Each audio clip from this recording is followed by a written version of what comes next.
একদিন আগেও শিশুদের কলকাকলিতে মেতেছিল জায়গাটি, সেখানে এখন মৃত্যুপুরী। চারদিকে ধ্বংসস্তূপ, ক্ষতবিক্ষত লাশ, ভারী হয়ে আসছে গাজা উপত্যকার বাতাস। উপত্যকার এই স্কুলে আশ্রয়কেন্দ্র হিসেবে উঠেছিল অনেকে। শনিবার ফজরের নামাজ আদায়ের সময় বিমান হামলা চালায় ইসরায়েলি বাহিনী। নিহত হন শতাধিক ফিলিস্তিনি। এটি মসজিদ ছিল, লোকজন ফজরের নামাজ আদায় করছিল। তখনই 3টি ক্ষেপণাস্ত্র আঘাত আনে, একটি বিস্ফোরিত হয়নি।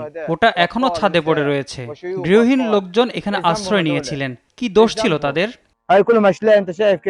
প্রত্যক্ষদর্শীদের কেউ কেউ জানান, মসজিদে নামাজ চলাকালীন এই হামলা চালানো হয়। ফজরের সময় বিকট বিস্ফোরণ শুনি। মসজিদে যারা নামাজের জন্য এসেছিলেন সবাই মারা গেছেন, এমন আগে কখনো দেখিনি। আহতদের আর্তনাদে ভারী হাসপাতালের পরিবেশও অনেকের কাছে এখনো দুঃস্বপ্ন।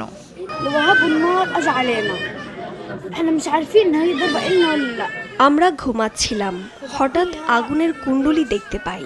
আমার হাত পা পুড়ে যায়। আমরা নির্দোষ, এই যুদ্ধের শেষ চাই। তবে ইসরায়েলের দাবি, স্কুলটিতে জঙ্গি গোষ্ঠী অবস্থান করছিল। গোপন খবরে সেখানে এই হামলা চালানো হয়, যদিও এর প্রমাণ দেখাতে পারেনি নেতানিয়াহু সরকার। দেওয়ান মুবাশশিরা হোসেন, নিউজ ডেস্ক, দেশ টিভি।